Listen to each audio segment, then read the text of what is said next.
Hello everyone and welcome to the Gunpla Network. I'm the Spicer and today we'll be taking a look at the high-grade Gundam Helios from Gundam Breaker Battlogue. Much like the Perfect Strike before it, this is not a sponsored video because pretty much only Targets in the US have this. I know some other vendors are slowly getting these in, but these have been exclusive for a while. So no one really could send this to us because Target's not sponsoring us, of course, but if you wanted to check out our Teespring, we wouldn't be mad. This is the successor unit to the Artemis, of course, that was introduced in the mobile game, and largely utilizes Gundam XX parts, Freedom parts, and Destiny parts, and it looks pretty good. The box is pretty standard fare for this line, being a crisp white instead of a lot of the darker space backgrounds we get in a lot of our high-grade kits, so this is going to stand out in your backlog and at least catch your eye so that you can build it. You've got some nice artwork on the front as well. It's kind of holding the beam rifle out while getting the little palm cannon all ready, which is pretty cool. I wish we got an effect for that, since I think the actual Destiny Gundam did, but unfortunately we don't get one in this kit. A little sad, but not the end of the world.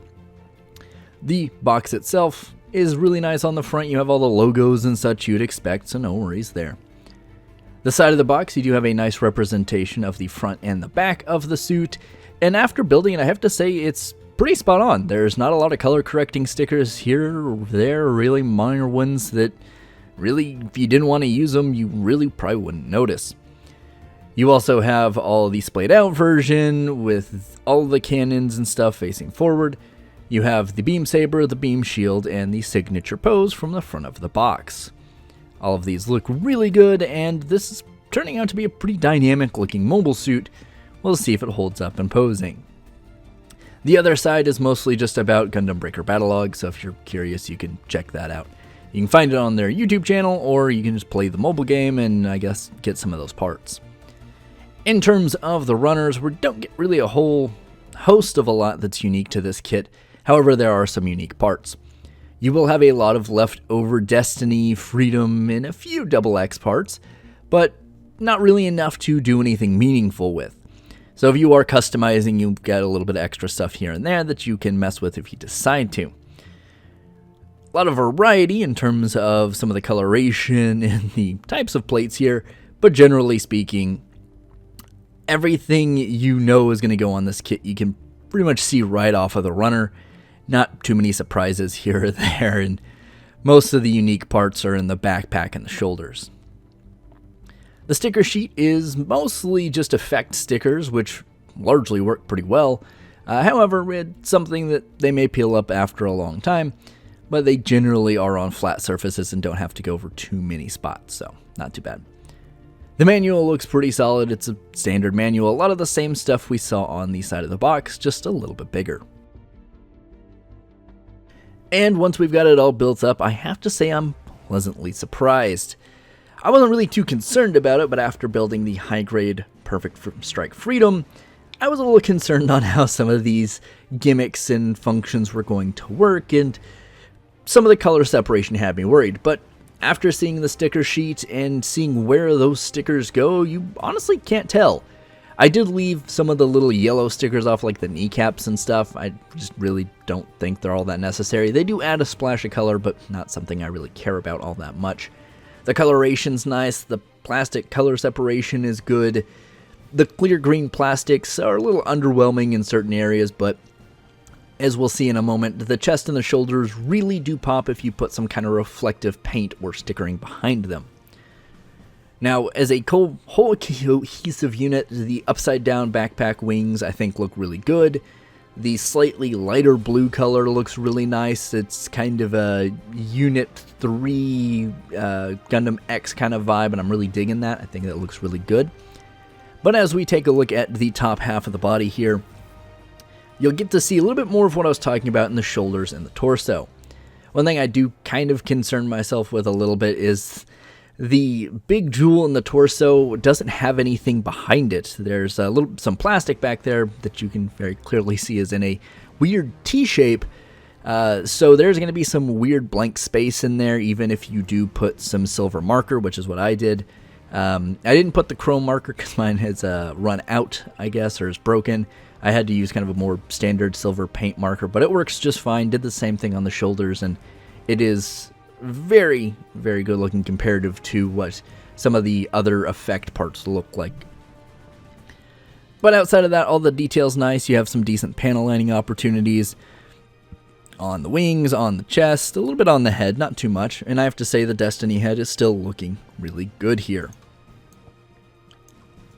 Now down to the lower half, and I have to say, I'm not usually a person to talk about the waist of a mobile suit because they're all pretty standard.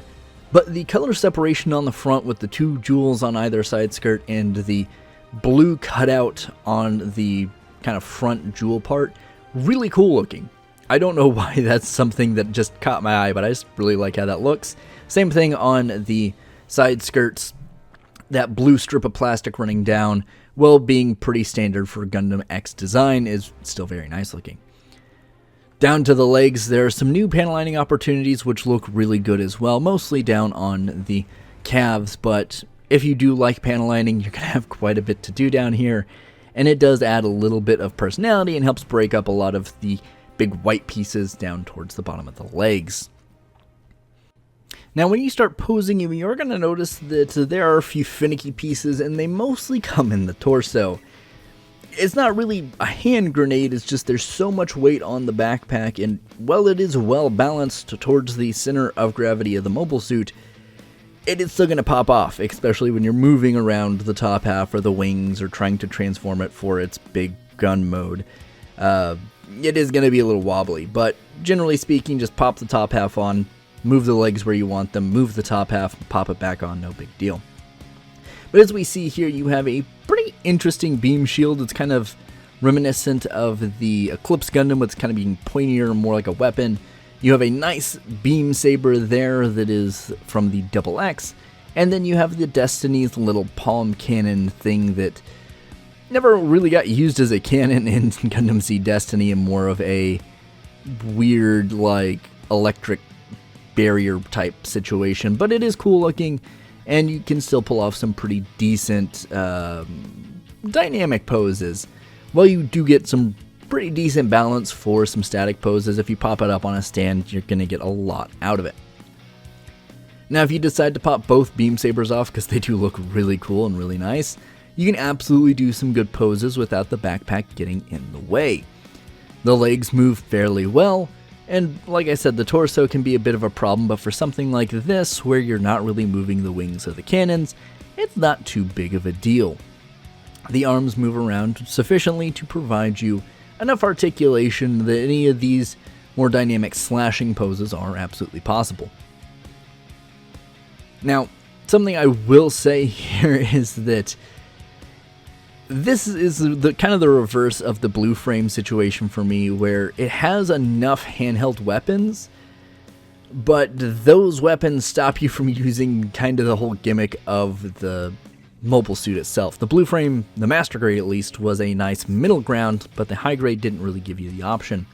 Here, the beam saber blades look really cool, the gun looks okay, the shield looks okay, but you can't really use those with either the palm cannon things or like the back cannons active fully, at least. You can, it's just a little awkward and doesn't usually look great in a pose. Now speaking of the kind of full burst mode here, you get to see all of those wings splayed out with the cannons, and well, it could just be me being kind of stupid. It is a little hard to get those freedom cannons in a good position, and they feel like they should be more vertical than they are. Like I said, that could be me. I could be super wrong, but those are the kind of the default positions I keep kind of having to get them in. Now, you can have the same issue if you flip it upside down, but that's just kind of neither here nor there. The Gundam Double X cannons work just fine. They are fairly independent and pretty easy to move around. You just kind of pop them off, swivel apart, and pop them back on. Now, flipping the Freedom wings over actually looks pretty good, I'm not going to lie. I still prefer the kind of inverted wings, just because it is very unique in terms of a silhouette, but if you wanted to bring those satellite cannons down, pop the big cannons from the Freedom wings on top, you can still do that and maintain a very similar pose. Still looks very good and doesn't really get in the way. Balance-wise, everything's still solid.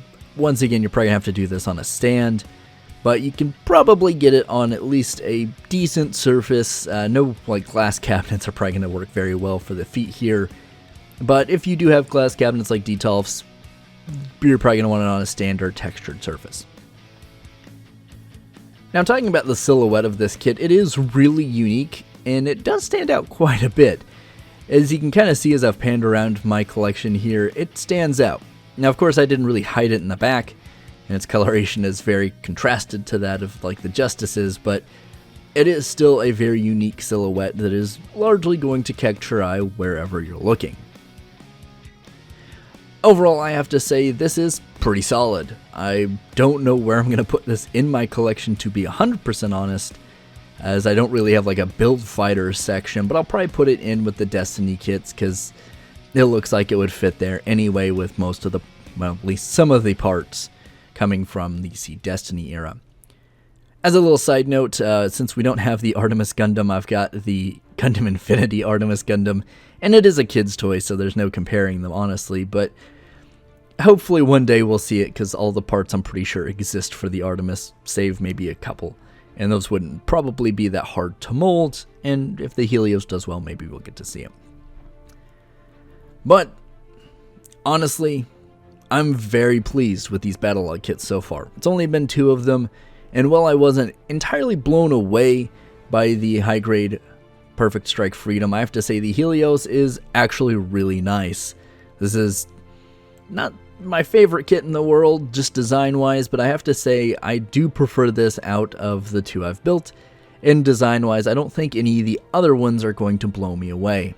So this will probably sit at the top of my favorite list for the Gundam Breaker Battlogue kits. But let me know in the comments down below, have you been lucky enough to find any of the others, and do you prefer them over the Helios? Did you have any problems building the Helios, and where did you put your Helios in your collection, because I don't know where I'm putting mine. As always, friends, please stay safe and keep on building.